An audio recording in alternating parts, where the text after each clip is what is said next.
வணக்கம் அன்பர்களே. இது 2024 வெளிவந்த 10 தலை சிறந்த தமிழ் திரைப்படங்களை குறித்த பதிவு. மனித குணமே காயப்படுத்துறது தான், அது சில நேரம் நல்லதும் செய்யும் என்ற பேபியின் சொற்களுக்கு உயிர் கொடுக்க முயன்றிருக்கிறார் இயக்குனர். துளி கூட பாசாங்கில்லாமல் பார்வையாளர்களை அன்போடு அரவணைக்கிறார் இந்த பேபி. கலை ரீதியாக சிறந்த திரையனுபவத்தை கொடுத்திருக்கும் இந்த கொட்டுக்காளி, ஆதிக்க பிடிவாத பேய் இந்த சமூகத்தைத்தான் பிடித்திருக்கிறது என்பதைச் சொல்லி நம்மை ஓங்கி தலையில் கொட்டியிருக்கிறாள். கூத்து உலகையும் அதோடு பிணைக்கப்பட்ட மனிதர்களையும் நெருக்கமாகவும் இரத்தமும் சதையுமாகவும் காட்டிய விதத்தில் பார்வையாளர்களுக்கு புதிய அனுபவத்தை தந்து கைதட்டல்கள் பெறுகிறது இந்த ஜமா. வழக்கத்திற்கு மாறான சசிகுமாரை காட்டியிருக்கும் நந்தன் பேச வேண்டிய அரசியலை பேசியிருக்கிறது. ஊரக உள்ளாட்சி அமைப்புகளில் உள்ள தலித் ஊராட்சி மன்ற தலைவர்களுக்கு ஏற்படும் தீண்டாமைகளையும் அவர்களின் வழிகளையும் பேச முயன்றிருக்கிறார் இயக்குனர் இரா சரவணன்.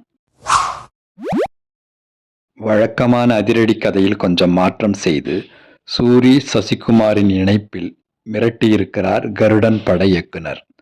அறமா விசுவாசமா, உறவை கொடுத்தவரா உயிர் கொடுத்தவரா போன்ற கேள்விகளுக்கான பதிலை சொக்கன் மூலமாக அழுத்தமாக சொல்லி நம்மை கவர்கிறது கருடன் திரைப்படம்.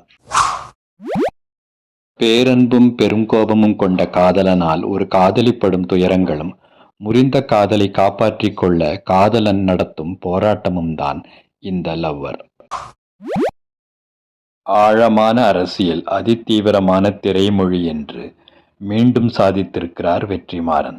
இடதுசாரி தமிழ் தேசிய தத்துவத்தை முன்னெடுக்கும் விடுதலை பாகம் 2 4வது இடத்தை பிடிக்கிறது.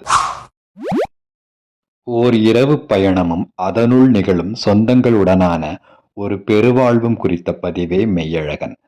கார்த்தியின் வருகைக்கு பின்னர் அவர் யார் என்ற ஆவலை தூண்டும் சுவைமிக்க திரைக்கதை வடிவமைப்பும் எளிமையான வசனங்களும் சிரிப்பொலி மணியை மனதில் தட்டுகின்றன. இரு மைய கதாபாத்திரங்களை மட்டுமே காட்சி சட்டகத்தில் வைத்துக்கொண்டு இடைவேளை வரை எந்த சலிப்பினையும் ஏற்படுத்தாது எடுத்துச் சென்ற திரைமொழிக்கு பாராட்டுகள். ஒரு சிறுவனின் வாழ்க்கையை புரட்டி போடும் வாழைப்படத்தின் அரசியலும் அதன் பதற வைக்கும் உச்சகட்டமும் சிறப்பு. சமூகம் வெறும் செய்தியாக கடந்து செல்லும் நிகழ்வுகள், ஒரு கூட்டத்தினரின் வாழ்க்கை மற்றும் பெரும் கனவு என்ற நெஞ்சை உறைய வைக்கும் உண்மையை பேசியிருக்கும் வாழை காலம் கடந்தும் நம் மனதில் வாழும்.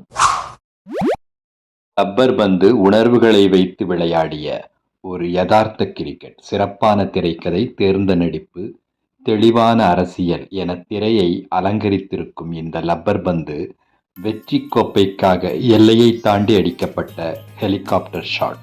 இது போன்ற பதிவுகளை தொடர்ந்து காண இணைந்திருங்கள் என் காணொளிகளோடு. நன்றி, வணக்கம். வெல்க தமிழ்.